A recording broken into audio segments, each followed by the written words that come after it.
Today's podcast is brought to you by Audible. Get a free audiobook download and 30-day free trial at audibletrial.com/spookshow. Then go over to morbidlybeautiful.com as we are now part of the Morbidly Beautiful Podcasting Network. In the depths of the night, podcast takes stage. Spookshow Sucky Summer, unleashing its rage. Vampires and ghouls, tales untold, blood-soaked memories we can't withhold. From classic vampire movies, black and white charm, to cult films that thrill like a spooky alarm.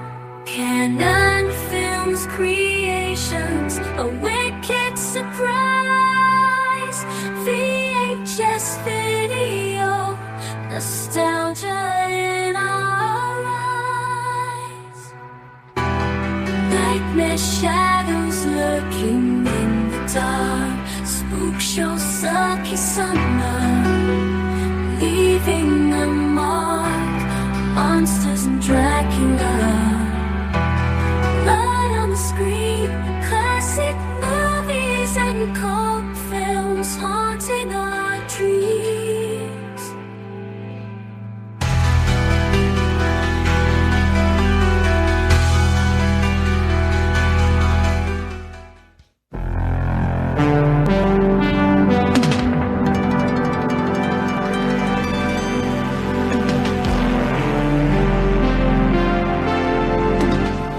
That's right. When you hear that Canon opening logo, it's time for the latest Canon fodder here on the All-American Spook Show. How'd you like that dramatic intro music there we played? Pretty good. Yeah. That's good. It references everything we do on the show. Yeah, there you go. I'm not going to take any credit for that whatsoever. We're going to be playing those throughout the summer because we made a bunch of them on an AI website. So we're just having some fun with it. I know some people are kind of like, AI, this is ridiculous, but look, we're just having some fun with it. So just calm down. But yeah, I've got a bunch of little cuts that we made through there that we're going to be playing throughout the summer. But I thought it was a fun way to start this summer event. That's right. We're finally here. It's Memorial Day every year for the last, I think this is the fourth year in a row because back in, 24? So it was back in 2021, we had Summer of the Wolf, where all summer long we watched nothing but werewolf movies. Then in 2022, we had Camp Spook Show, where it was nothing but summer camp related horror flicks, cult films, all that jazz. Then last summer, we had the Spook Show Summer Disaster, where every movie had something to do with, apocalyptic world ending disaster movie type stuff. Well, this year we decided to go into the dark with the Spook Show Sucky Summer. And, if you know anything about what suck would mean, well, other than us living in the South and the summer sucks just for the heat. We're not doing heat related movies. We're going to be doing vampire related movies all summer long. So what better way to kick it off also with Cannon Fodder and Lifeforce about space vampires? Yeah. What better way to kick off the vampire sucky summer than with an ambiguous vampire movie? Yeah, exactly. Yeah, I think it's going to be a lot of fun all summer long, and we'll kind of, we're not going to have like one moment where we're, all right, here's everything that we're going to do. We're just going to kind of go week to week and announce what's coming up the following week. So you can have that to look forward to. Also over on our YouTube, which you can access by going to aaspookshow.com. Over on our Grindhouse Gutter series and our Video Vortex series, they will also be taken over by the Sucky Summer. Now, Hammer, Horror, and Order we do over there won't be able to because by, fact of what it is, where we're trying to watch them in the order in which they were released, it didn't work out to where there's a vampire movie by Hammer that will fall in line this summer at least. I think it's later this year we finally get back to another one, but we've watched 2 or 3 already, like Dracula from Hammer and The Brides of Dracula, right? So those you can find in the archives if you're interested. Those are over on the YouTube, but other than that, though, pretty much everything else that we do will have something to do with the Sucky Summer. Also, Crapster Peace Theater. that will be included in this event as well. So get ready for tons of vampire content between here and like mid-August, right? Yes, and because there are plenty of great vampire movies out there, but there are also plenty of shitty ones. So there will be no shortage of movies to procrastinate. Yeah. And we have a few of those on tap right now. The current poll that ends on May 31st. So if you're listening right now, you've got until this Friday at midnight to go vote as often as you want on all the social networks. And those nominees currently that we have out there right now are Mama Dracula from 1980, Billy the Kid versus Dracula from 1966, Vampires Suck from 2010, and Vampire's Kiss from 1988. So 4 varying questionable vampire movies there on the Crapster Piece poll. So you go vote now, and then that's what we're going to be watching in the month of June. And you can only listen to those on patreon.com/AASpookShow, which you can also find from AASpookshow.com. We call that the center of the Spook Show universe. I failed to mention right off the top who I'm joined with here. I'm Josh, of course, as always, joined with Tiana. Hey. And the Professor Smoke. What's up? Unfortunately, Donnie and Will couldn't make it to start the Sucky Summer, but we will be hearing from Donnie later on. He pre-recorded a segment and sent it to us with his canon connections and his cannonball rating. For a little bit later on, you'll hear them. Also today, you don't want to forget that we're here in just a few minutes, we're going to be having our latest Canon Chronicles segment with Canon Film Guide Volume 1 and Volume 2 author Austin Trunick. He is truly one of the world's foremost experts in all things Canon films. Every time we have a Canon Fodder, we like to have him on to say his piece about whatever movie we're watching. So you'll hear his little bit that he recorded for us about Lifeforce from 1985. Some really cool background information from Austin, and you don't want to miss that. So I guess that's enough for now. We'll go ahead and toss to the trailer for Lifeforce. They watched. They waited. Now their time has come. Out of the depths of space, the ultimate terror. Moving, searching, destroying. From body to body, from life to life, from man to woman, changing, growing, burning for our life force.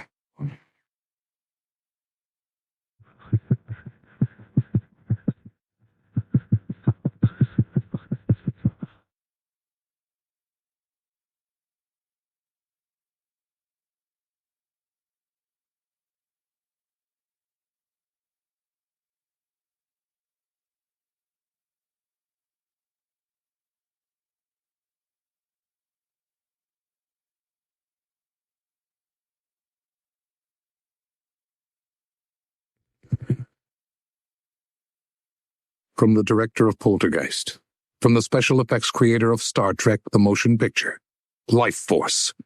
In the blink of an eye, the terror begins. All right, so there's the trailer for Lifeforce. So before we get into the background information, we'll let the expert do the talking first and go ahead and toss to Austin Trunick, author of the Canon Film Guides, Volume 1 and Volume 2. You can get them wherever, Amazon or wherever else he's got them for sale. They're available now. And he gives us his, say every month and a half or so, his Canon Chronicles segment. So here we go. Canon Chronicles with Austin Trunick.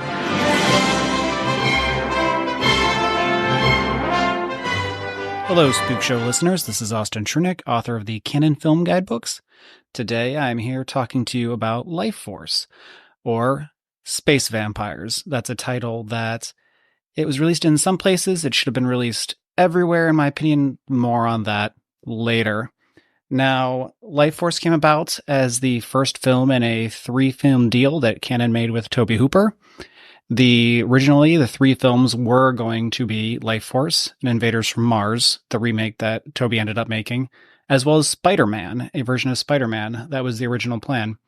That 3-film deal also included a second Texas Chainsaw Massacre film, but originally Tobe was not going to direct that. He was just going to produce it, and he was going to find another director to do it for him. That's another whole story, and of course these films changed. He ended up directing TCM2 himself, and that became the 3rd film in the contract.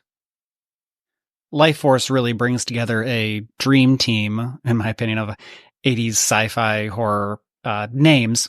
You have, of course, Toby Hooper. You have Dan O'Bannon writing the script from Alien.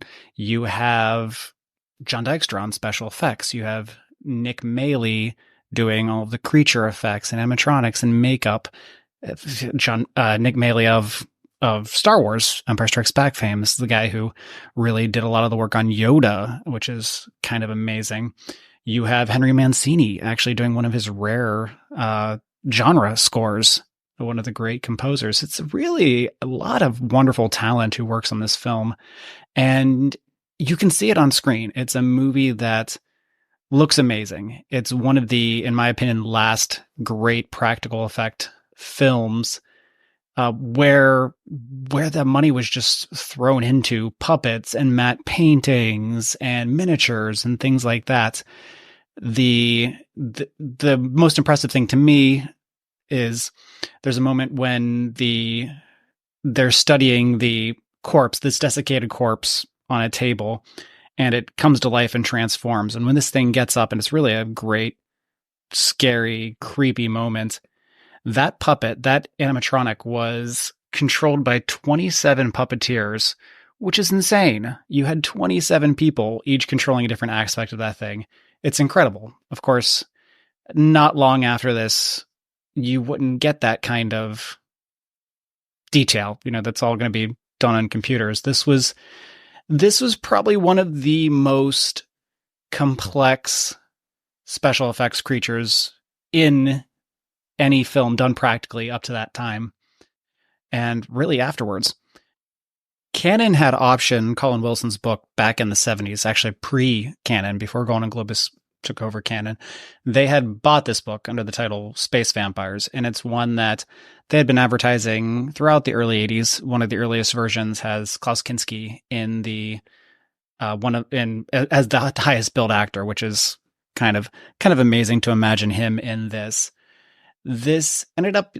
Toby ended up going with a lot of British stage actors, which is an interesting choice. It gives this a real hammer horror feel to it, which I don't think is appreciated enough by a lot of people. I think coming at it from that angle is really key to appreciating the film. This is Toby Hooper doing a Quatermass experiment style movie. Canon had this book, and they bought it shortly after Star Wars. Star Wars was still a big hit, and they wanted to make this into their Star Wars. That was how it was advertised a lot of the time, and that's what I think they wanted from Toby. Toby enjoyed that it was this kind of over-the-top, crazy, wild horror story. You've got sex vampires, naked sex vampires. You could call it that. They call it space vampires. And space vampires is the title that he wanted. Canon saw the footage, and they decided it wasn't this big kind of poppy, tongue-in-cheek style tribute to these older films. And they started looking at this very serious, high concept sci-fi. And so they kind of changed the title on Toby against his wishes. He wanted to keep calling it Space Vampires. They changed it to Lifeforce in a lot of territories. Lifeforce isn't really descriptive. It does make it sound like a very heady, brainy movie when it is a movie about sex vampires from space.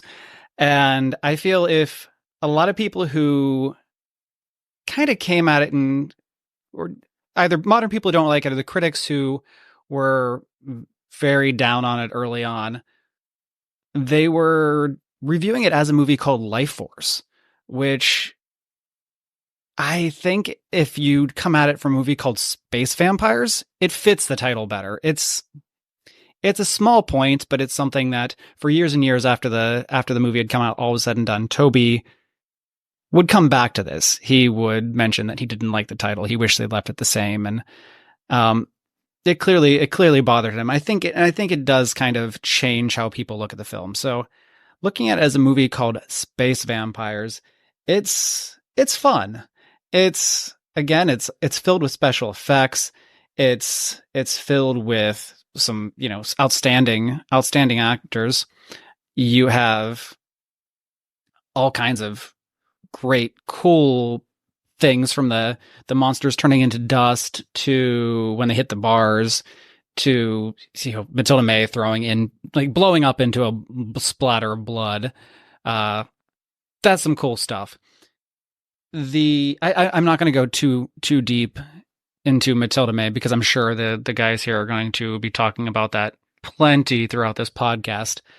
But it's a movie that canon, you can probably see where they were expecting this to be their Star Wars. And instead of getting that, Toby gave them a movie where the Darth Vader was a naked girl who was nude on screen. This isn't going to sell action figures to little boys, even though I'm sure little boys would have been happy to see this movie back in the day. But it wasn't what they were going for, and I think why they pivoted with it. My biggest nagging complaint with the way Canon handled this is a movie that I've gone on and on about the special effects, and they are outstanding in this. The movie ended up losing that year to Cocoon. It didn't get which got the best special effects, which is a good looking movie, but this is something that was breaking new ground. It's doing really some of the top effects you're going to see anywhere of that period in that style of doing them. And Canon didn't even bother to campaign. They didn't fill out the forms. They didn't do any of that. And I think this is a movie that easily could have won, but instead it didn't even get nominated. So that's a bummer, because this is something that, Canon didn't bring home many Oscars, but they could have gotten a special effects Oscar this year for this film.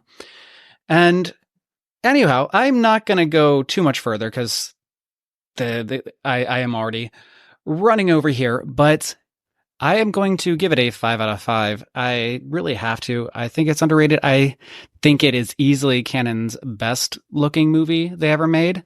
This is a movie where all the budget is on the screen. It's not going to Patrick Stewart. It's not going to an unknown ballerina who's running around naked for half the film. This is a movie where all of the budget is spent. What you see. Compare this to Masters of the Universe or Superman 4, which Canon made a few years later with similar budgets, and they're not even in the same league. This is a spectacular looking film. Until next time, crew, Austin Trunick signing out. Oh, there you go. Thanks, Austin. Once again, you can find his books, the Canon Film Guide, Volume 1 and Volume 2, over on Amazon, and I'm sure there's various other places. And I know he's active on Twitter, or X, whatever they call it now, as well. So you can find him there. So we appreciate Austin for that. But boy, he made some good points there, with especially like how this thing, the practical effects and everything. This thing probably should have got an Oscar or something, right? Yeah, I think it's the, as he said, as Austin said, and I agree, it's probably the best looking Canon film there is. And I'm saying that completely, as all of us are big fans of Canon. It doesn't necessarily look like a Canon movie. It's like the cinematography and everything is very, Canon has the usual style when you talk about Invasion USA, Missing in Action, and all those, and it's that popcorn type action flick, or whatever they go on, horror movie or whatever. But I mean, it definitely feels bigger than what Canon was doing at the time. Yeah, I think with the budget and everything, the look of it. Let's go ahead and get into some of the background. Well, I guess before that, Tiana, have you ever watched this before? Oh yeah. Yeah. So this is several times. One of the old favorites, right? Yeah. Smoke, what about you? Yeah, I saw it. I didn't see it in the theater. I mean, it was 19. I mean, I would. I don't know how well it played in smaller areas. Probably not so long.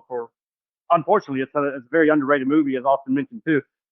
So no, I did not get to see it in the theater. I rented it at probably when it came out in '87, I guess, or whenever it first hit home video, and enjoyed it then. It's one of those movies that grew with me. I enjoyed it more after a second and third viewing later on down the road than I did the first time I saw it. Yeah, like, believe it or not, I had never sat down and watched this movie from beginning to end. I'd seen bits and pieces. Oh, really? And I believe that I might have watched this when I was a lot younger, maybe, you know, like I'm sure the super edited, if there was some super edited version on local TV or something. But Yeah. believe it Yeah. or not, this wasn't one that I swung back around to sit down and watch from beginning to end in one sitting like this. So, you know, we'll see how that I'm sure factors you into. did. So you probably came across the one, and again, Austin referenced it, that one key special effects scene, right? You probably seen that before. Oh yeah, yeah, yeah. I'm assuming before you watched it this time around, where the quote unquote corpse, you know, raises up and Yeah.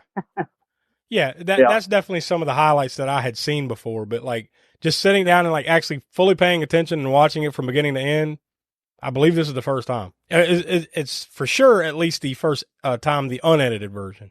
That's a fact, because I'm sure. Yeah. Now that being the case, this is the director's cut you're talking about, right? Well, now I'm talking like maybe if there was some edited for television cut. I don't know that there was, but I'm sure in the late '80s, early '90s there had to have been one floating around, right? I would think so. Yeah, I would have think it at least played on cable, if not, you know. Yeah, not so maybe I saw that, but yeah, maybe I'd seen that back then, but not like the full unedited version. Now, to that, what you're saying, there are two cuts of this that you can pretty much fully watch out there right now. There is the 101 minute, they call that the U.S. cut. That was the one that was released here in the U.S. theatrically. And then there's the 116 minute international cut, which I guess were, you know, distributed internationally, right? This being a British Canon Films production, but in Britain, I'm sure, you know, that was the reason. But I didn't get a chance to watch the slightly longer one. I watched a little bit of it, and I could tell you right now, the major difference I could tell was right out the gate was the beginning.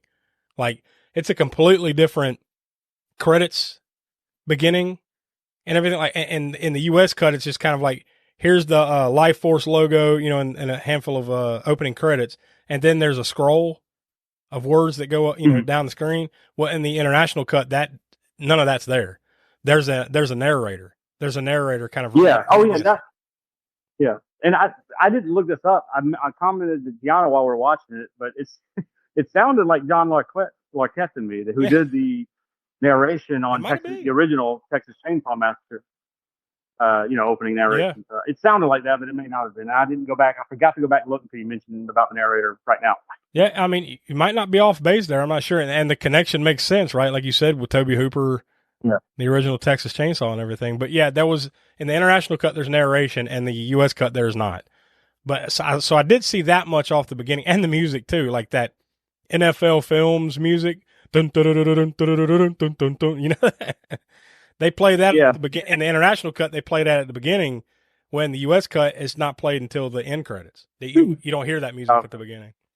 So there's subtle me differences. And John both have only seen this version the last two times we watched. Like, we bought the Blu-ray Steelbook edition, I think it was, when it came out, and we watched that version, and that's the version we watched again this time around. So I honestly, I don't know how long it's been since I've seen the U.S. cut. Yeah. I wouldn't be able to comment on the differences of that, unfortunately. Yeah, well, that would probably have been the one that you would have first watched, more than likely.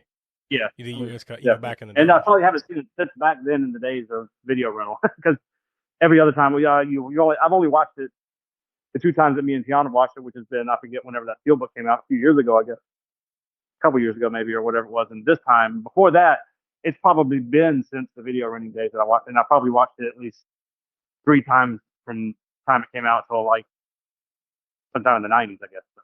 Well, you heard Austin mention it there, that this movie, is based on a book, a novel by Colin Wilson called The Space Vampires, which released in 1976. That was also one of I found 3 working titles for this movie, believe it or not. There was just Space Vampires, which I guess, you know, up until, you know, the end of Tobe Hooper's life, that's what he wanted this movie to be called. And he said, like, he believes that this movie would have done better if it had been called Space Vampire. That by calling it Lifeforce, it was too, I guess, ambiguous. And then people didn't know exactly what to expect. He said, basically, he framed it like you would see this movie through a different set of lenses had it been called Space Vampires instead of Lifeforce. Yeah. I think, and also mentioned that too, and I agree 100% that it would have been, I think it would have done better, both at the box office and with critics, had that happen. But the 2 other working titles that I found were Vampires from Outer Space, which is basically a different way of saying the same thing, right? And then Space Intruders. Now that sounds like an Atari game or something. So Maybe that's why they stayed away from that. But those were the two others. But interesting, that they went with Lifeforce out of all those that probably would have. But then again, like I don't know. I mean, that's a matter of subjective opinion type of stuff. Like Lifeforce, for what calling it what it is, it makes sense. Because of what the movie is. Yeah. But I do believe Space Vampires or any of these other titles probably would have made it stand out a little bit more. Might have drew some extra eyes. But I don't know if it would have painted it in the right way, because I don't really know how this thing should be painted. Because like you almost want to lean in and say, well, it's kind of a corny sci-fi type story, but it's really not. Like even Austin pointed out, and there are direct references, or at least direct influences from Hammer Films. And I think even Toby Hooper in an interview that I read said that like when Canon like basically gave him this budget and they gave him this book to play with and said, just go for it. He was like, you know what? I'm going to make my own version of a Hammer film. And you could, without question, see the Quatermass Experiment and that type of movie in there. Oh, yeah. Right? I think it would have been interesting had, like Austin mentioned, had it had Klaus Kinski in it. Oh, yeah. Well, that would have been. Oh, yeah. Yeah. As soon as you throw him in, you're like, wow, okay. Well, we got something different here. Yes. And then at that point, though, it's probably, as much as I'd love to see that, it's probably for the best they didn't, because then it would have become just the Klaus Kinski space vampire movie. Yeah. Because he's going to steal pretty much any movie he's ever in. But if anything, if you think probably about, for the best that he went with the way he did. If you think about it, though, at the end of the day, and we'll talk about it when we give our ratings and our final thoughts and everything, like what are the main takeaways here is that for me, it's like, what are the things that you're going to remember the most? Well, it's the cool special effects and it's Matilda May being nude, right? Like, I mean, to me, that's like, well, that's what I'm going to take away and remember 5 years from now about this movie. It's not like, oh, that was a really cool story, because it, and a lot of times it gets convoluted, I can tell you that, like that first time I rented it. Oh, how old was it? That was 87. Probably. I was 14. So. Yeah. So there you go. I never remember that. You remember that? Like, well, I didn't know this is where we're going with this. Is like, okay. Yeah. Yeah. I could see that being right in your wheelhouse at that age.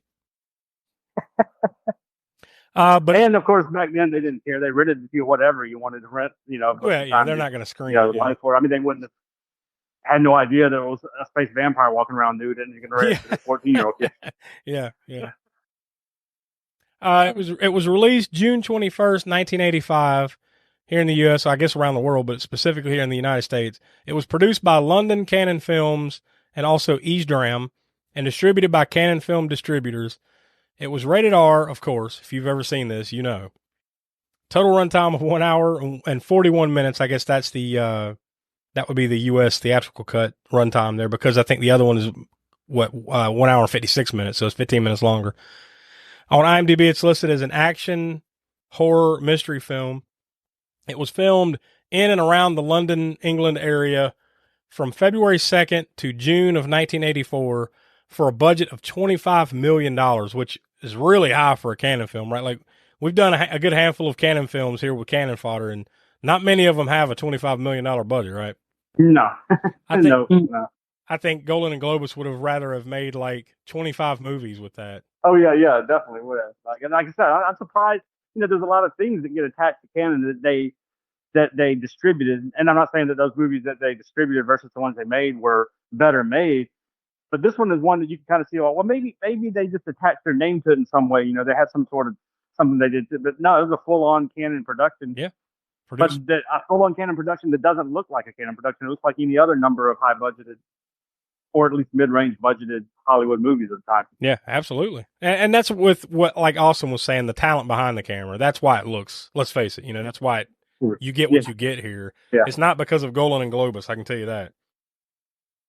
Yeah, and I know it makes it seem like we're shitting on Cannon or shitting on Golan and Globus or whatever, but we are all huge fans of Cannon. It just doesn't look like a Cannon Films picture, and that's not anything that's like negative towards it. It just doesn't. It looks like it looks bigger. It looks like something closer. Yeah, look-wise, it looks like something closer to Toby Hooper's Poltergeist. He did with Spielberg and was a big studio film.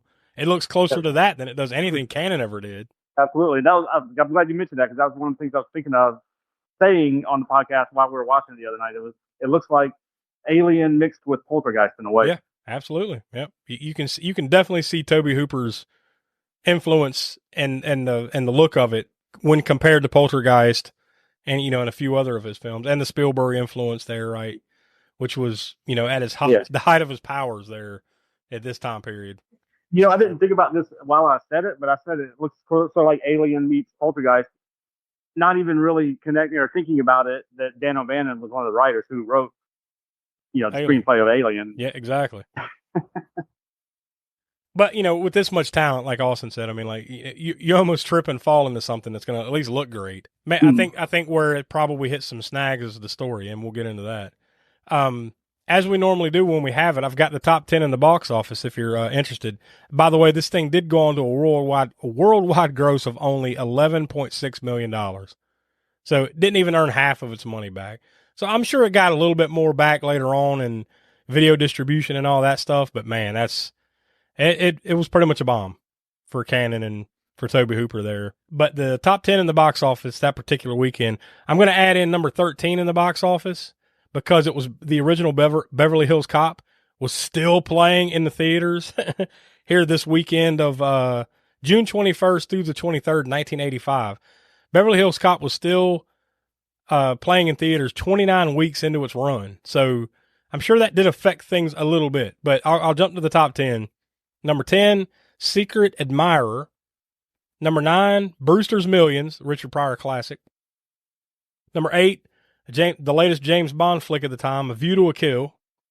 Number 7, in its opening weekend, Return to Oz. Boy, that's a movie I'd forgot about. Number 6, Prizzi's Honor. Number 5, the Chevy Chase classic, Fletch. And number 4, in its opening weekend, Lifeforce, made $4.2 million at the U.S. domestic box office its opening weekend. Number 3, and once again, I'm naming off a few movies here that contributed to this take. Number 3, The Goonies was in its 3rd week. Number 2, Rambo First Blood Part 2 was in its 5th week, still raking in. And number 1, the big opening movie of the weekend, Cocoon. Ironically, Cocoon, which is the one that Austin brought up, as far as I guess its main competition, so to speak, in the Oscar race. Cocoon opened up to $7.9 million that same weekend. So, yeah, I think combined with maybe not the best name for this movie and the fact that this opens up in the middle of the summer blockbuster season against Cocoon, Rambo, Goonies, Fletch, and Beverly Hills Cop is still floating around. I mean, like, not a good stew, right? Yeah, it's like Rambo First Blood Part 2 was more of a canon movie than this one was. Yeah, for sure. Absolutely. It wasn't, though. I mean, it wasn't a canon movie because Sylvester Stallone never did any canon films, but it felt more like a canon movie than Lifeforce did. Yeah. This just seems like one of those ones that, like, Golan and Globus were probably just, really mad that it didn't do as well as they had hoped. Like, they put so much into it, and to come back with these returns, it's sad. But especially for a movie it's not bad. It's just, I guess it just didn't play at the right time. Yeah, like you said, I think a combination of things going on there. And even had it been called Space Vampires, that might have been it would have gotten more eyes on it, probably would have maybe done better at the box office.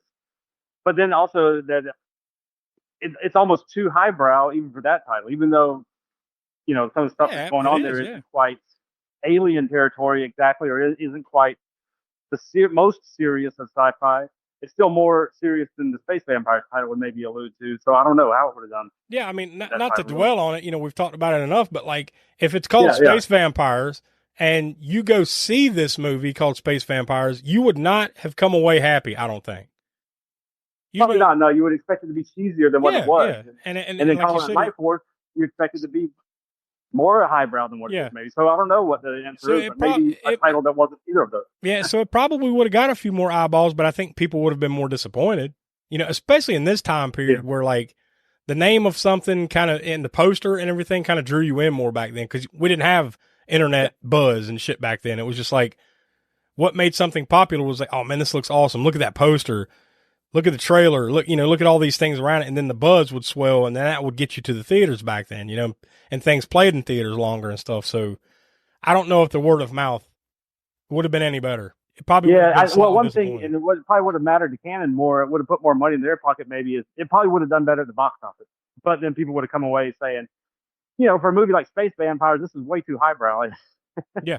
But it probably would have made more money at the box office, honestly. Yeah. Which I guess at the end of the day is, really what all, that matters to them. Of course, Yeah. we've talked about it, a good handful here. It was directed by Toby Hooper. The writers on this were Colin Wilson, Dan O'Bannon, and Don Jacoby. And it stars Steve Railsback, Matilda May, and Peter Firth. Cast, obviously it's got Patrick Stewart in it in a smaller role where he kind of, pops up about an hour or so into the movie.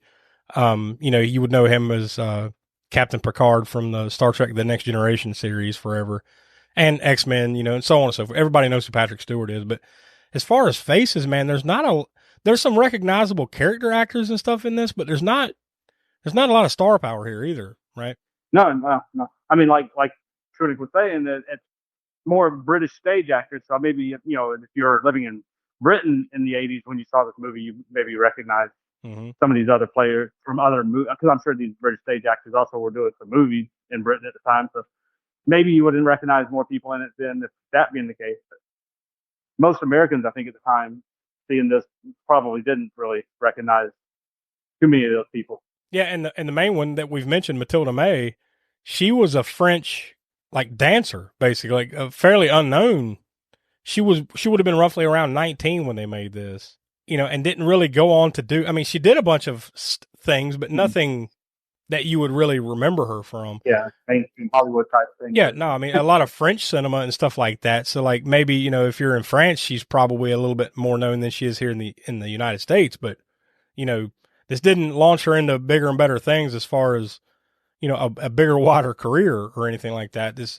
I think it keeps up with that canon tradition sometimes. And you see, we haven't watched a lot of them here for Cannon Fodder yet, but you watch a lot of early, say that first 5 or 6 years of canon. Well, really, I guess all the way to the bitter end with guys like Van Damme and stuff.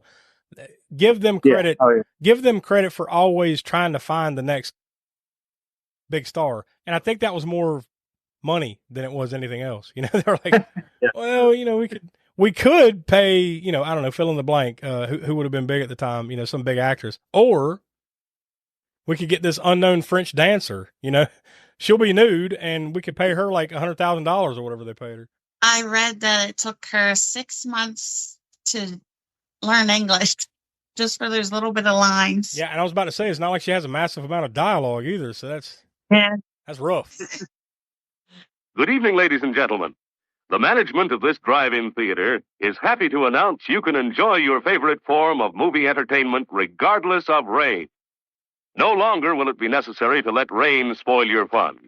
Now you can keep your windshield clear and dry with a drizzle guard. Simply attach it to your windshield, and in a jiffy you're enjoying the movie without constantly running your windshield wiper. For you, the listeners of the All-American Spook Show podcast, Audible is offering a free audiobook download with a free 30-day trial to give you the opportunity to check out their service. So I hopped on over to audible.com, and I typed in Colin Wilson just to see. And, of course, I don't see the book, The Space Vampires, at least available on Audible. So you might have to go search some other places for that. But on Audible, they have, let's see, we've got The Ultimate Colin Wilson, Writings on Mysticism, Consciousness, and Existentialism. And that one's over 15 hours long. Sounds like some deep shit. We've also got The Mind Parasites, the supernatural metaphysical cult thriller by Colin Wilson. That one's almost 8.5 hours long. And then we also have Manhunters, criminal profilers in their search for the world's most wanted serial killers by Colin Wilson. That one's almost 14.5 hours long. So I assume that's the same Colin Wilson. I could be dead wrong. But either way, you go on over to Audible, type that in, and you'll find that and a lots more by him. So, yeah, if you want to track down the original novel that the Lifeforce is based on, you probably have to go search out some other places. So to go do that, go to audibletrial.com/spookshow. Again, that's audibletrial.com/spookshow for your free audio books. And now I'm going to hop back over to IMDb and click on plot summaries to see if we can find any interesting ones. Okay, yeah, we got a few here, but I'll read a short one and then a long one. Short one is a race of space vampires arrives in London and infects the populace, beginning an apocalyptic descent into chaos. Really, that sums it up nicely, right? That one sentence. Yeah. That does a pretty good job, but we need a little bit more nuance. And that here we're going to read a contribution from Claudio Carvola from de Janeiro, Brazil. We've read a handful of his doing these plot summaries before, so his are usually fairly decent on here. The space shuttle Churchill is assigned to observe Halley's Comet under the command of Colonel Tom Carlson. They see a strange form attached to the comet, and Carlson goes with the team to investigate. They find 3 humanoid life forms in caskets, and they bring them to the Churchill. However, Earth loses contact with the shuttle, and the Space Research Center sends another spacecraft to search the Churchill. They find the crew dead and the shuttle burnt, and 1 rescue pod missing. They bring the humanoids to Earth, and soon Dr. Hans Fallada and his team discover that the space girl is a sort of vampire and drains the life force from people, transforming them into zombies. When the authorities find that Colonel Tom Carlson has survived, they summon him to explain what happened in the Churchill. Carlson tells an incredible story about the 3 aliens, and he teams up with Colonel Colin Kane, trying to save mankind from the evil vampires from space. You know, and that's a pretty good explanation of what's going on here. But I did find it funny that, like, they do seem to kind of accept things really easily, right? Like, you know, the whole story, like, what happened up in space? Well, it was this, this, and this. All right, well, how do we fix this? You know? Not to mention it seems like the ship hanging around, like, remember when the ship that they found in Halley, like the coma or whatever, basically the tail of Halley's Comet, right? The ship that they found the space vampires in, it kind of comes back and is just hanging around Earth. They mostly just kind of ignore that, right? Wouldn't that be a bigger deal if a fucking spaceship, 150-mile long spaceship, just rolled up? It's like, well, we can't deal with that right now. We got bigger problems. We got this naked space vampire running around Earth. Maybe it's connected. that can jump body to body. Boy, this thing, it really does go nuts rather quick. And I think this is where maybe because I did see somewhere, you know, like I said, there's a 101-minute cut here in the U.S. There's 116-minute cut internationally. Apparently there was an even longer cut than that. That I guess the original cut, you know, that Tobe Hooper did, that they ended up having to cut a bunch of stuff out. And apparently a lot of what they cut out in that was the stuff on the Churchill, you know, the stuff that first 10 minutes or so. And and in my opinion, you can see that on the screen, like how there's these long dissolves, like how they're kind of rushing. Yeah. They kind of rush it along, like, you know, let's get to the ship. Hey, there's the body. Let's get it back to the ship. Okay, now let's get back to Earth. You know, the way they put it together, it all seems to happen real fast with a bunch of dissolves, you know? Now, that's probably, I mean, like I said, it's probably, I don't know whether it was Tobe Hooper himself or Going Global, but somebody probably said, hey, we need to get this pacing better at the beginning of the movie. Me personally, I love being sort of a techie that way and sci-fi fan and all that. I would love to have seen that longer cut with all the scenes on the spaceship and everything, but I can understand if you're trying to fix, you know, pacing issues where you already have, and the international cut's already 2 hours and, I mean, an hour and 56 minutes or whatever it was. Yeah. You're trying to get that pacing down a little bit. I mean, you know, they did it when they did the U.S. cut, I guess, but still, even that the U.S. cut length was fairly long for this type of movie at that time period. Mm-hmm. Yeah, I mean, overall, I think the pacing is fine, but it's kind of weird in some spots. You have to admit, especially in the beginning, and then there's a couple of points in the middle where it drags, and then they almost like fast forward once you get towards the end. You know, so it's fine enough for what it is, but it's got some weird pacing moments in it. I just love that they perfectly accept that this ship is there, and and that it's normal to find a 150-mile long spaceship. Even the astronauts are fairly acceptable of it. Fuck, there's a 150-mile long spaceship. Well, let's get on it, right? yeah, they didn't seem too overly concerned about finding that. Damn, that's Jesus, that thing is huge. I mean, weren't the ships on you remember V, right? Yeah, the TV miniseries and everything in V. Weren't they only like 3 miles? Something like that. Yeah, they're like it's 150 miles long and only or maybe 50 miles. I forget. Yeah. Well, I don't remember V, but like this one, it was 150 miles long and then 2 miles wide. So this thing's like a space needle, you know, going to. It just seems like that, like, all right, well, we accept what this is. This is freakish, but let's just fucking move forward with it. That's another thing too. Like, they never talk about time period. I assume that this is just like fill in the blank modern day. Like, Yes, it would have been for that time when it was. Well, I guess if it was a novel, I don't know. I don't know if you looked it up. Well, Like I said, I didn't even realize it was based on a novel until recently. But what year that was? I did see that apparently the novel was more based on, like, say it would have been a little bit older time period. It wouldn't have been like modern day. It would have been like, okay. the novel comes out in the 70s. I guess it would have been like, this is the 50s or the 60s kind of thing.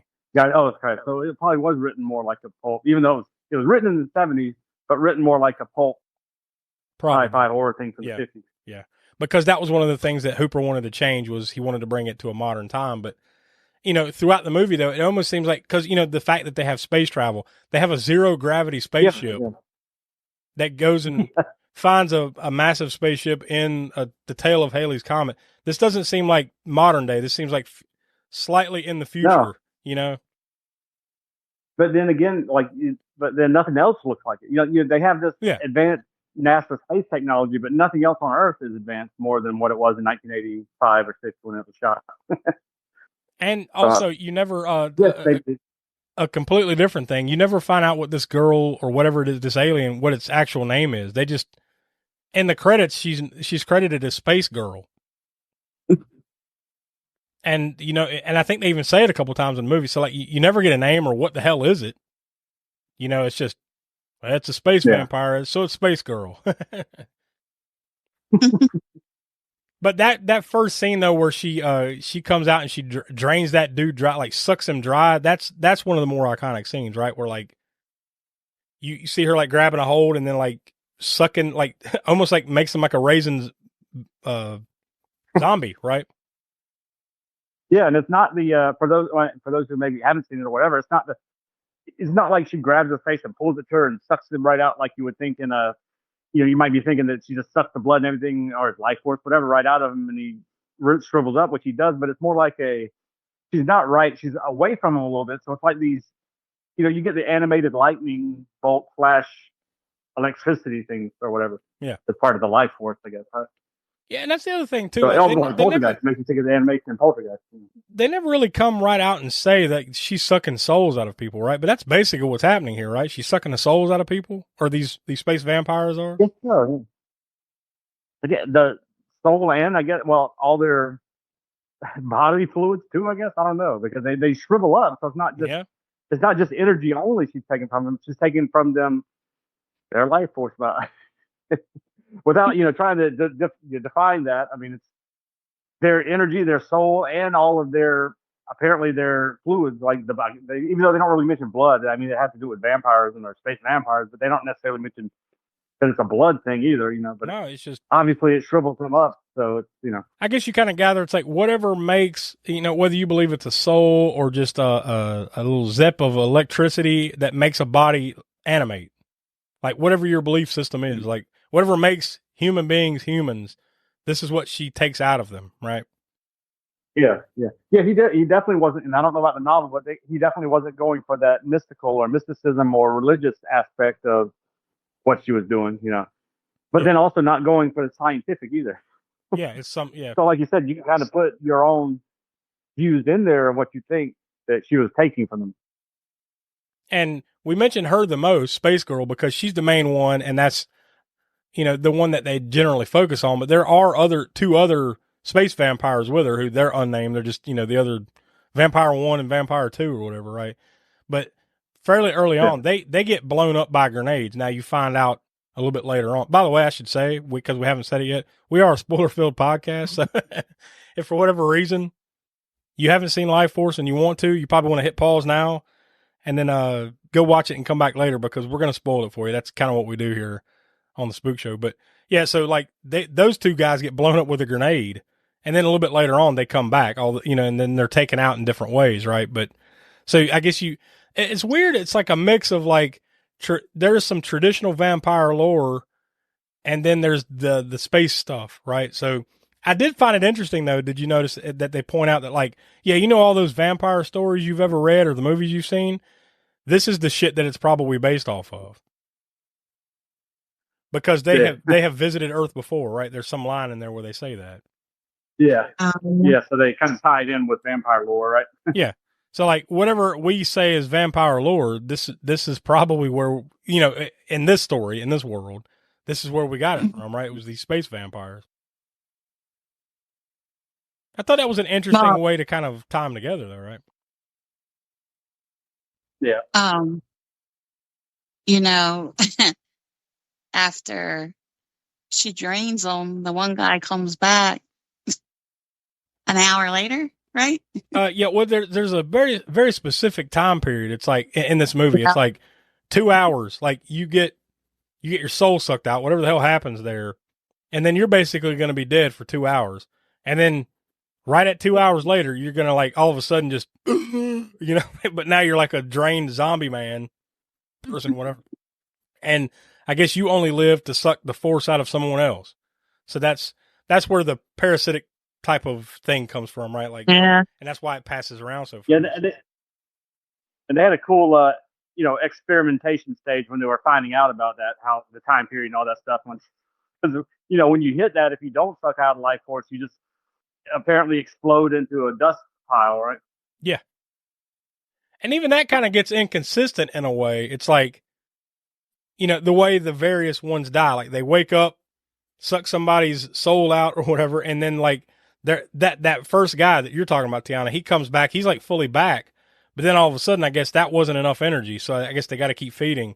Then he just kind of just turns back into a raisin man and then blows up into dust because he didn't eat fast enough or whatever, right? Mhm.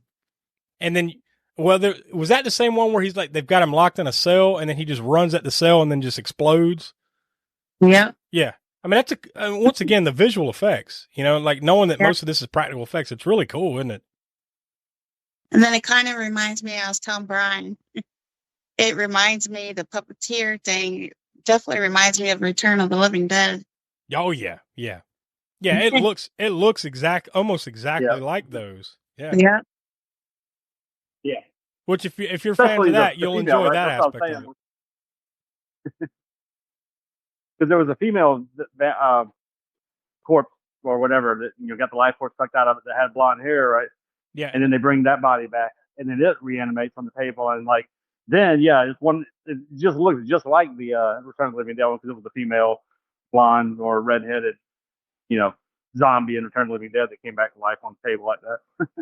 And also Dan O'Bannon was connected to Return of the Living Dead. He directed it. Yeah. Yeah. So it's a big circle. You can see the influences and the connections for sure. Mm-hmm. Then there's the aspect of, all right, the one astronaut that survived what happened on the Churchill, Carlson, he's the one that comes back in an escape pod, but he has some connection to her, right? Like what they explain it as like they basically kind of fed on each other in a way. Like she gave enough of her energy to him, so they are connected. So there's a little bit of like traditional vampire lore there too, right? Like where like I've turned you into a vampire, now I'm your master. We are connected by this bond kind of thing, right? Mm-hmm.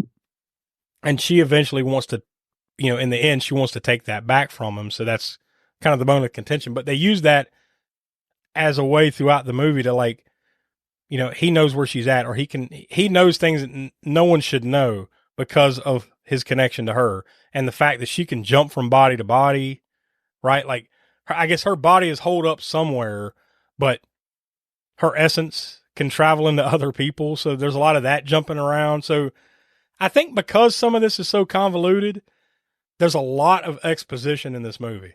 You notice it, like you have to stop for a second, take a breath, and then listen to, all right, here's another guy that's going to explain what the fuck's going on. Now let's get back to it. Fuck, now we got to stop and explain what's going on again. You know, like, so there's a handful of exposition dumps throughout the movie, right?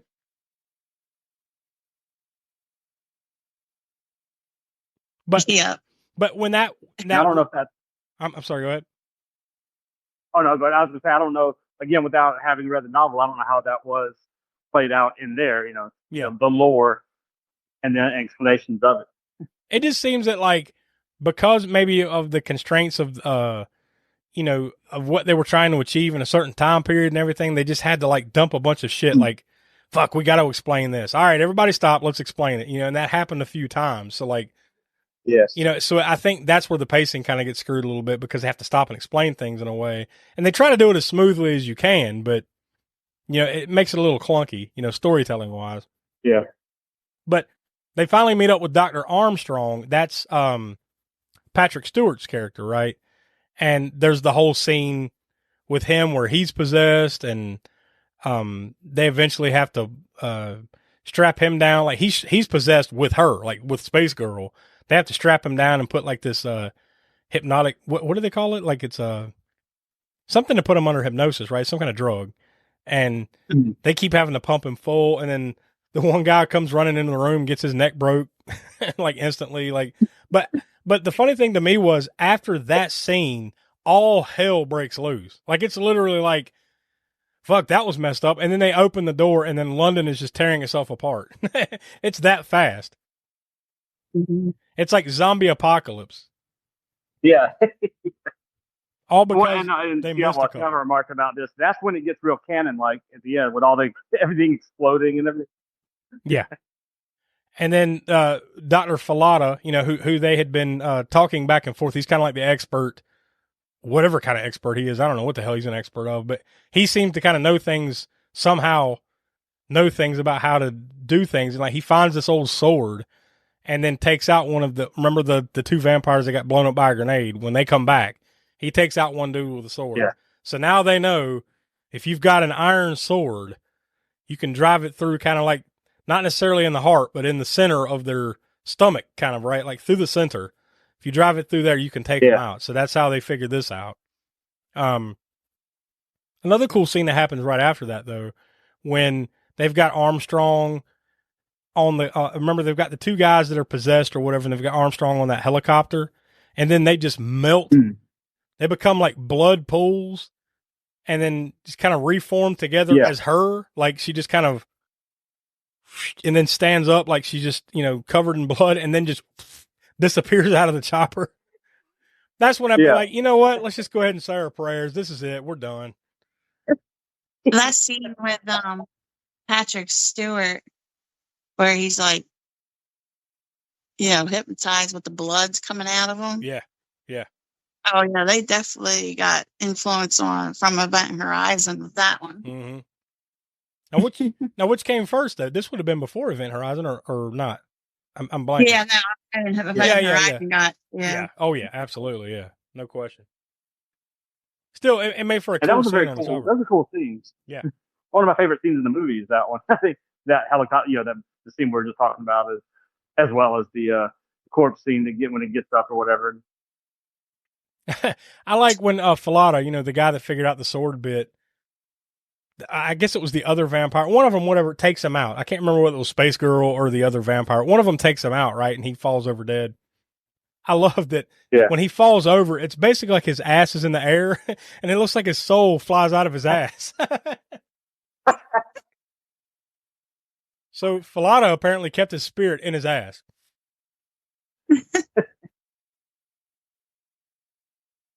The special effect, the one that I guess is kind of animated or computer generated, however you want to, however they did that. I'm not sure exactly where we're at in technology land when they made this in 84 and 85, but the spirit, the spirit's flying through the air and everything.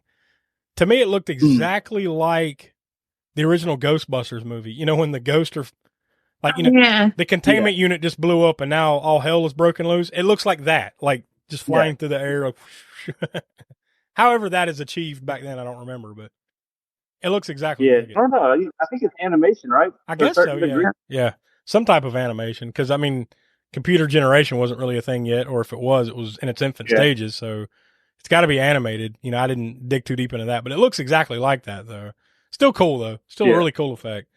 And you could tell, too, like the marriage of that between the practical effects of like, and a lot of these movies of the time were like in Poltergeist and stuff, where like these spirits or whatever are flying through the air, but they got the wind machines going, so it's like, and everybody's reacting to it. It just, you can just tell they knew what they were doing. The lighting, everything, they knew how to frame this to where it looks legit, right? Yeah. Kane, eventually swords the other vampire. That's the one. And then it briefly turns into like its bat form. Because we haven't even mentioned that. There is, in that ship, there's a bunch of bats, right? There's like these man-sized bats that, toward the beginning of the movie, that they take one of. It's like desiccated, so it's like all drained dry or whatever. So essentially, I think you learn later on in the movie what happened there was like, essentially these 3 vampires that were on that ship were, I guess, the 3 left of a bunch more. And then since they didn't have anything to feed on, they just kind of fed on themselves for a while until the Churchill ship rolls up and gives them more food, right? But I guess up to that point, they were kind of feeding on themselves. So that's what these bat-sized men, or I'm sorry, men-sized bats were the ones that they had just fuck him, we're cannibalizing each other here.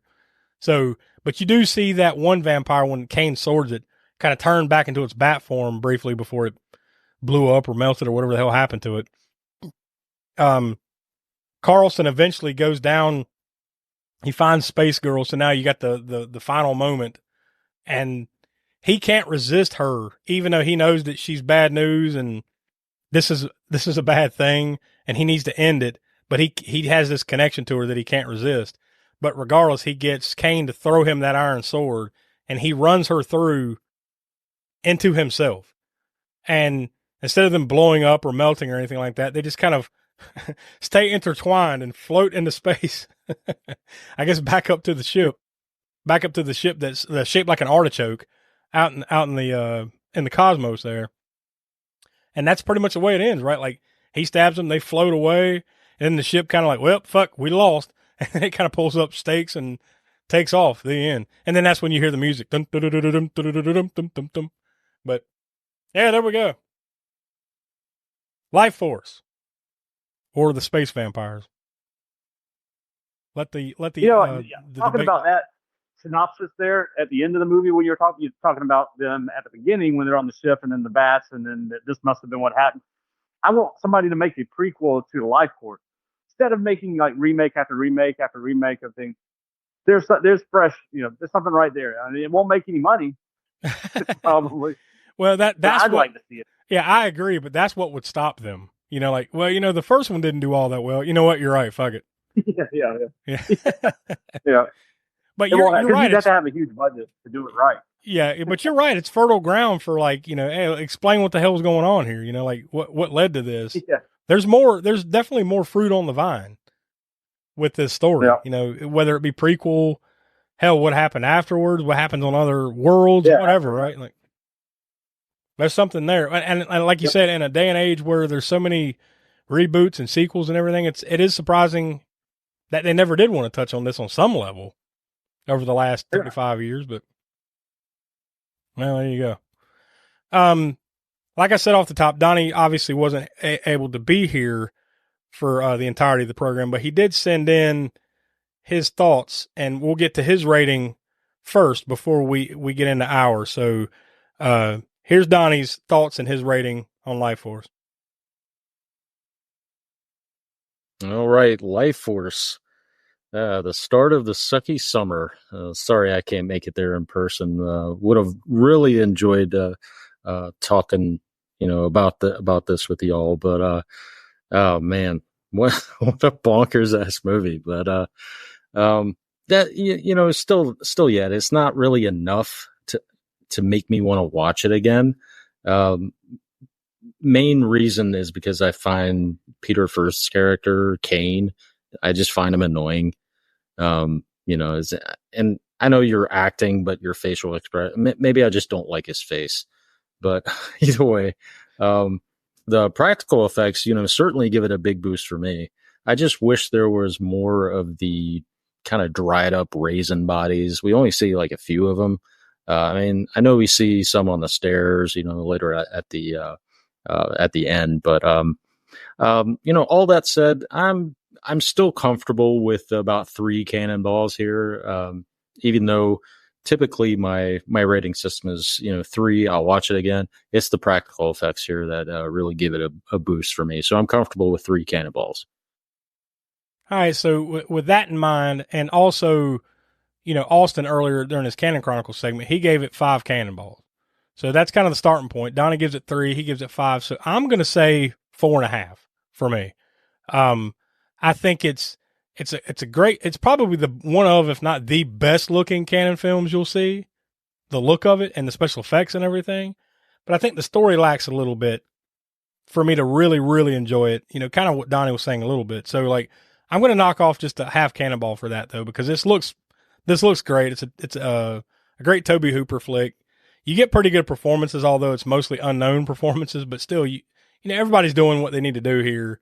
You know, it's entertaining enough. And like Austin said, if you view it a little bit like through the Hammer Films lens, you know, that's a different angle to take that you might appreciate a little bit more if you've watched a lot of Hammer films like we're kind of doing right now, is going through Hammer Horror in Order. So I'm going to go with 4.5 Cannonball. So Smoke, what do you say? Yeah, I'm kind of echoing your sentiments and a little bit of well, Austin and as well as you know, what he was saying about. I'm not going to go as high as 5, but like Donnie was saying, the story, and also you mentioned as well, is a little lacking here and there in parts of it. Now, I do want to read the novel just to see how that plays out. But overall, I feel the same as far as the effects. I love the practical effects, the look of them, what they were able to get away with on the budget they have, which was much bigger than your average Canon budget, but still, I'm sure smaller than your typical biggest budget Hollywood movie that was coming out at the time of like Rambo First Blood Part 2 or any of those other ones you mentioned at the top, took the top slot, or even Beverly Hills Cop. I'm sure it had a much smaller budget than that. It looked bigger than what it was. And that's probably due to the people involved with it, Tobe Hooper, Dan O'Bannon writing, and all the technical people behind the scenes and doing the special effects and everything. It looks phenomenal.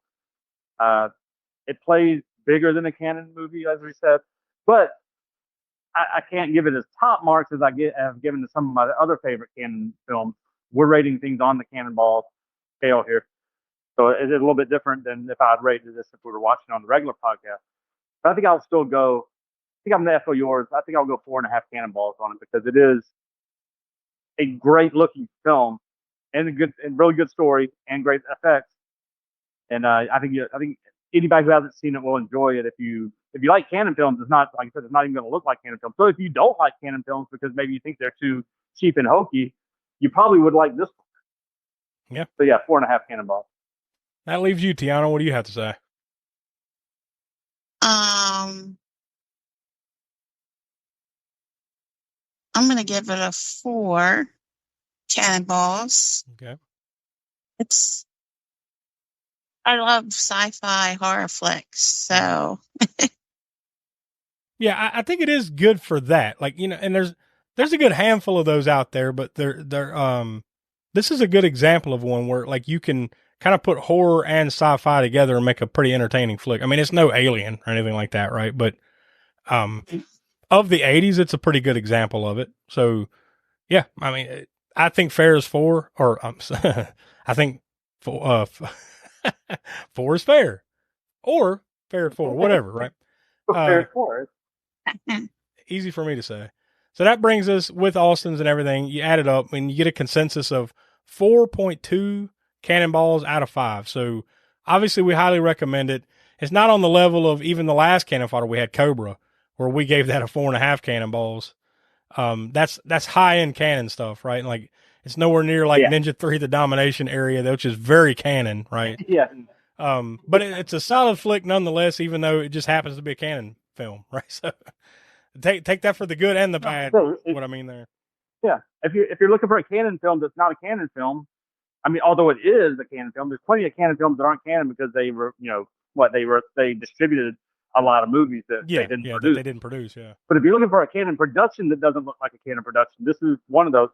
Yeah, this is one of those examples. So, before we completely tap out, Donnie did send us his Canon connection, so we'll go ahead and toss to that now. Canon connection.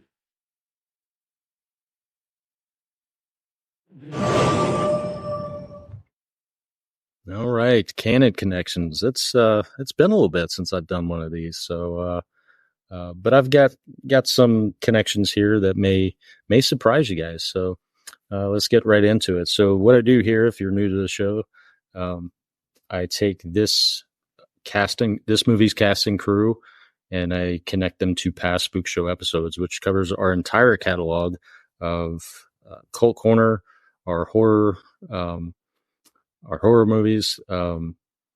Also, what am I missing? Crafterpiece Theater, as well as Cannon Fodder. So, kind of getting right into it. We've got on the cast side, we've got Steve Railsback, who dates back to the Devil's Rejects when we covered that. That was long before I joined the show, but that was back in the early days. But he was also in Barbed Wire, which was part of Crafterpiece Theater. If you haven't checked that out, go on Patreon and you can check that out there. And on the crew side, we've got special effects creator Bob Keane. The first 3 Hellraiser movies, and he also dates back to when we did Highlander on Cult Corner just a little bit ago. So that's our canon connections. Well, he mentioned those last few, like Highlander and the first 3 Hellraisers. You can definitely see that here. And it's also ironic that the first 3 Hellraisers are the only ones that are really good. So you got that. True. So far, at least, right? We haven't found one any better, really. So just varying degrees of how much can you tolerate. Something tells me we aren't going to find any either, and the ones we haven't. No, probably not. I mean, look, I'm holding out. I'm being optimistic, not pessimistic. I'm holding out hope that maybe, just maybe, but I doubt it. You're probably right. Well, anyways, that's it. Well, I guess before we completely tap out, Tiana, next week is your pick as we continue the sucky summer. It keeps rolling on. So what are we watching next week? We are going to watch Joe Beagle's film Bliss from 2019. Yeah, and this is a first time watch for me, so this ought to be an interesting. We're going conventional in some ways and unconventional in some ways here with the whole vampire theme, right? So we'll get into that next week. So for Will and Donnie, Tiana, the Professor Smoke, I'm Josh. We are the All American Spook Show, and we'll talk to you next week as the sucky summer continues. The heat's starting to rise up, and we're getting a little agitated, but we're not even getting started yet. So join us next week for Bliss. And now, folks, it's time to say goodnight. We sincerely appreciate your patronage and hope we've succeeded in bringing you an enjoyable evening of entertainment. Please drive home carefully and come back again soon. Good night.